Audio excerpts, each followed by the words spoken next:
తప్పక చూడండి.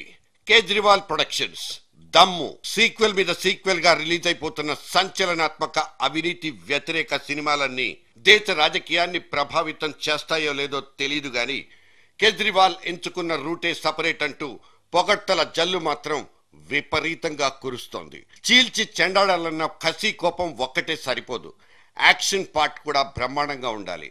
నిగ్గదీసి అడిగేవాడే నిజమైన మొనగాడు, లేకపోతే వెనక బెంచీలే దిక్కు. జేపీ అనబడే మన లోకల్ కేజ్రీవాల్ బోల్తా పడింది కూడా ఇక్కడేనా?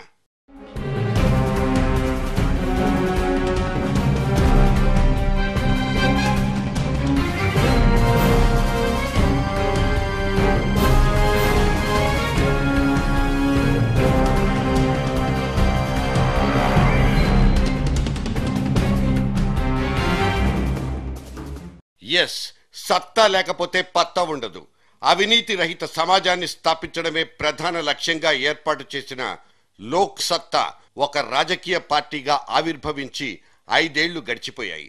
వ్యవస్థాపక అధ్యక్షుడు డాక్టర్ జయప్రకాష్ నారాయణ్ మధ్య తరగతి ప్రజానీకాన్నే లక్ష్యంగా చేసుకుని 2009 సార్వత్రిక ఎన్నికల్లో పోటీ చేసి 1.8% ఓట్లు సాధించుకోగలిగారు.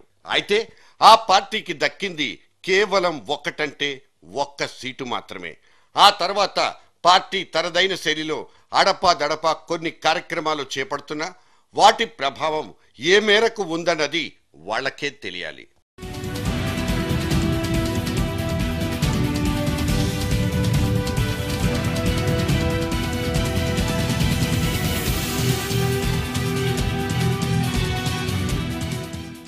ఇదిలా ఉంటే అవినీతి అంతం అనబడే అదే అంశం మీద దేశవ్యాప్త పోరాటం చేస్తున్న ఇండియా అగేన్స్ట్ కరప్షన్ ప్రధాన కార్యకర్త కేజ్రీవాల్ కూడా సడన్ గా రాజకీయ రంగు పులిమేసుకున్నారు.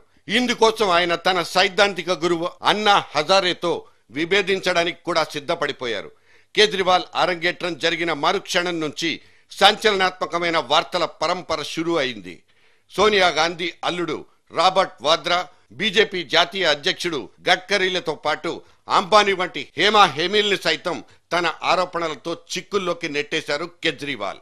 ఆధారాలతో సహా అతను చేస్తున్న ఆరోపణలకు అటు రాజకీయవేత్తలు ఇటు పారిశ్రామికవేత్తలు బెంబేలెత్తిపోతున్న మాట కనిపిస్తున్న వాస్తవం. అవన్నీ ఆధారాలు లేని ఆరోపణలంటూ పైకి ఆయన ప్రత్యర్థులు కొట్టి పారేసిన కేజ్రీవాల్ మాత్రం ఇసుమంతైనా చెక్కు చెదిరినట్లు లేరు.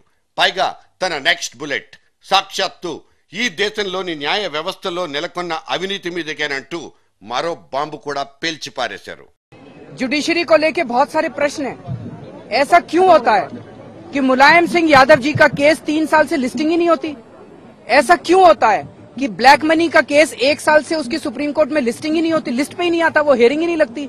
हियरिंग लगाने का तरीका क्या है सुप्रीम कोर्ट के अंदर?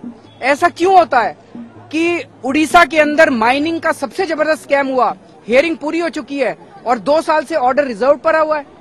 ఇటువైపున్న మన జయప్రకాష్ నారాయణ్ కాలు దువ్వింది సైతం అవినీతి మీదకే కావచ్చు.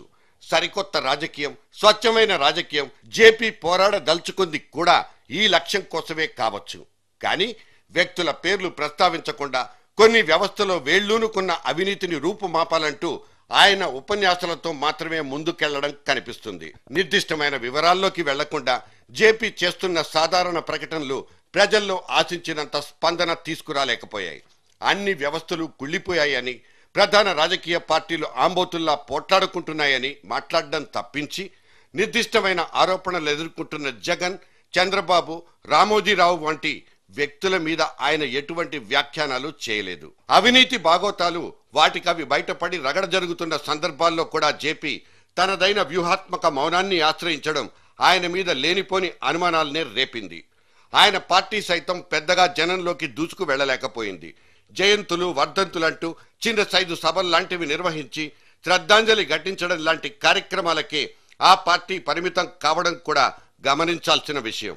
తరచూ రాష్ట్రానికి, దేశానికి వెలుపల ఏర్పాటు చేసే కార్యక్రమాలకు వెళ్లి తన ప్రసంగాల ద్వారా అక్కడున్న కొంతమందిని ఉత్తేజపరిచి వెనక్కొచ్చేయడం వల్ల ఆ పార్టీకి వనగూడే ప్రయోజనాలు పెద్దగా ఉండవని అంటున్నారు.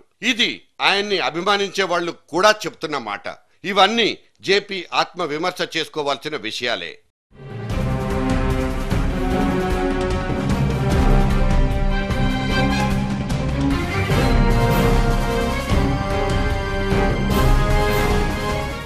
ఒక ఐఏఎస్ అధికారిగా అనేక ఉన్నత పదవుల్ని నిర్వహించడంతో పాటు గతంలో ఎన్టీఆర్ వంటి లెజెండరీ ముఖ్యమంత్రి దగ్గర సైతం కార్యదర్శి హోదాలో పనిచేసిన సుదీర్ఘ అనుభవశాలిగా జేపీకి మంచి పేరుంది. ఇటువంటి వ్యక్తి తనకున్న సంబంధాలు అనుభవాలతో అనేక స్థాయిల్లో అవినీతి వ్యవహారాల్ని ఆధారాలతో సహా వెలికి తీయొచ్చు. జేపీ రంగంలోకి దిగాలే గాని స్టింగ్ ఆపరేషన్లంటూ హడావిడి చేస్తున్న మీడియా కంటే ఆయన ముందుండిపోతారేమో. ఎంతటి వాళ్ల బండారాన్నైనా బయట పెట్టగలరు. మరి ఇటువంటి వ్యవహారాలకు దూరంగా ఉంటూ పై ప్రకటనలతో జేపీ సాధించగలిగింది ఏమీ లేదన్నది ఇప్పటికే రుజువైన విషయం.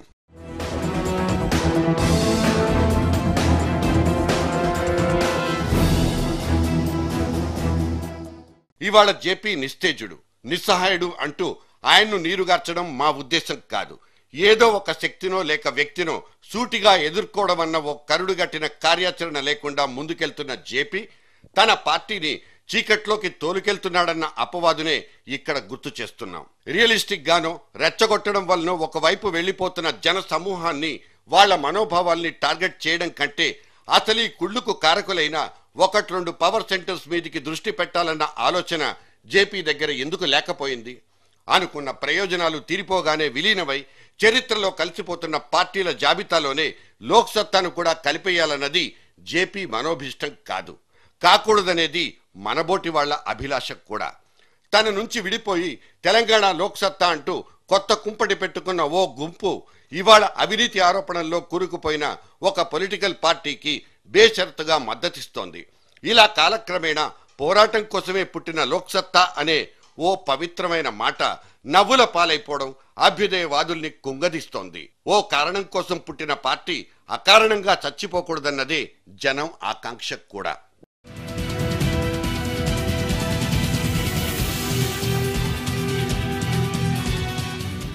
జేపీలో దమ్ము తగ్గిందా, ధైర్యం కొరబడిందా?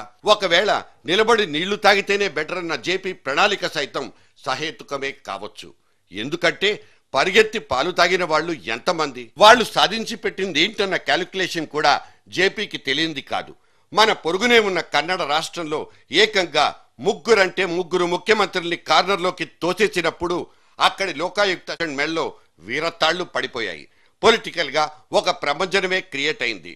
ఇవాళ బడా జాతీయ ఫిగర్ల తోకలతో నిప్పు పెడుతున్న కేజ్రీవాల్ పొలిటికల్ సర్కిల్స్ లో కాక రేపిన సూపర్ స్టార్ అంటూ ఆకాశానికి ఎగరేసుకుంటున్నారు. ఆయన్ను భారతరత్న లాంటి ఓ అత్యున్నత పురస్కారంతో సత్కరించుకోవాలంటూ అనధికారంగా వేడుకోళ్లు కూడా వినిపిస్తున్నాయి. కాకపోతే కేజ్రీవాల్ లాంటి కథానాయకుల్ని ఎత్తినెత్తిన పెట్టుకునే వాళ్ళంతా మేధావులు, అభ్యుదయవాదులు మాత్రమే. దేశంలో వీళ్ళ జనాభా జస్ట్ 0.5% మాత్రమే, అంతకంటే ఎక్కువ ఉండదు.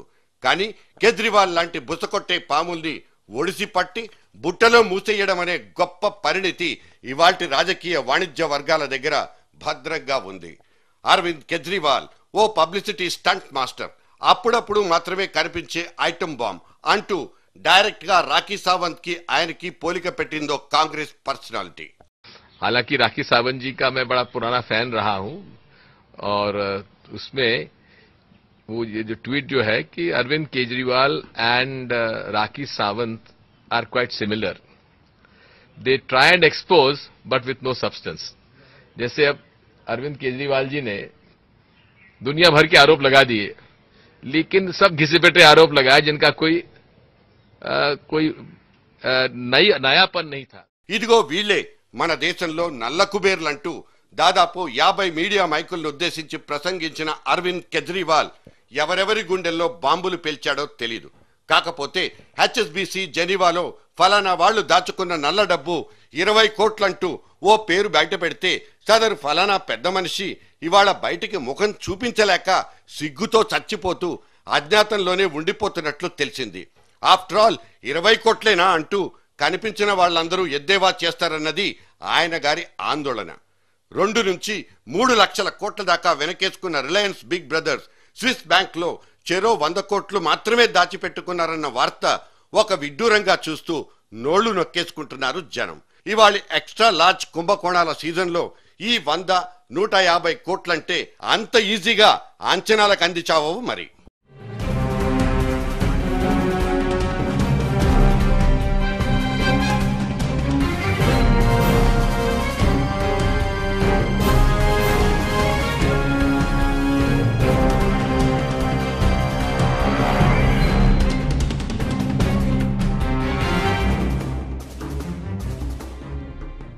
భారత్ బోర్డ్స్ అనిల్ అంబానీ హెలికాప్టర్ ప్రొపెల్లర్లో గులకరాళ్లు పోచాడంటూ ఇతని మీద ఆరోపణలు. ఆ తర్వాత కొన్ని రోజులకు ఈ యువ ఇంజనీర్ పట్టాల మీద శవమై తేలాడు. ఇది హత్య లేక ఆత్మహత్య అనేది ఇప్పటికీ ఇదమిద్దంగా తెలీదు. ఆ తర్వాత ఇటీవలి కాలంలో కనిపించిన ఇంకో బ్రేకింగ్ న్యూస్, నాకే తాకీదులిస్తాడా అంటూ ఏకంగా ఆయిల్ మంత్రినే శంకరమఠం మాన్యాలకు పార్సల్ చేసి పారేసిన ఇంకో బిగ్ పర్సనాలిటీ.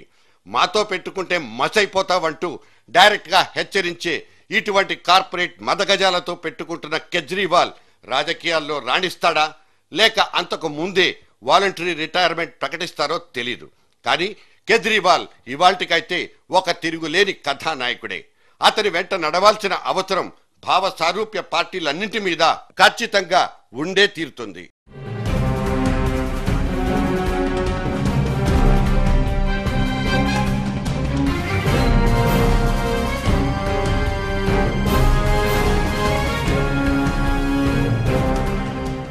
లోక్సత్తా పార్టీ తన వెబ్సైట్ లో కేజ్రీవాల్ మీద రాసిన ఒక వ్యాసం కనిపించింది. పేరుకు మాత్రం మెమో టు కేజ్రీవాల్ అంటూ పేర్కొన్నా అందులో ఎక్కడా కేజ్రీవాల్ పార్టీ మీద తమకున్న నిర్దిష్టమైన అభిప్రాయాల్ని స్పష్టం చెయ్యలేదు. ఇప్పటికే దేశంలో దాదాపు 1000 రాజకీయ పార్టీలు ఉన్నాయని చెప్తూ ప్రధాన రాజకీయ పక్షాలకు వ్యతిరేకంగా భావసారూప్యత కలిగిన పార్టీలన్నీ కలిసి పనిచేయాల్సిన అవసరాన్ని ఎత్తి చూపడం తప్పించి ఎక్కడ ఆ పార్టీ మీద స్పష్టమైన అభిప్రాయాన్ని వ్యక్తం చేయలేదు. కేజ్రీవాల్ వంటి వ్యక్తులు పెట్టే పార్టీల మాట అలా ఉంచితే అసలు జేపీ వంటి వాళ్ళు అవినీతి ఆరోపణల్లో కూరుకుపోయిన కొంతమంది వ్యక్తుల పట్ల కొన్ని సంస్థల పట్ల ఎటువంటి అభిప్రాయాల్ని వ్యక్తం చేయకపోవడం ఒక దురదృష్టకరమైన విషయం. సో ఈ పరుగు పందెంలో గెలుపు ఎవరిది? నిలబడి నీళ్లు తాగేవాడిదా లేక నీళ్లు తాగించేవాడిదా? ఇదొక కుందేలు తాబేలు కథ మాత్రం కాదు. It's not the tale of hare and tortoise.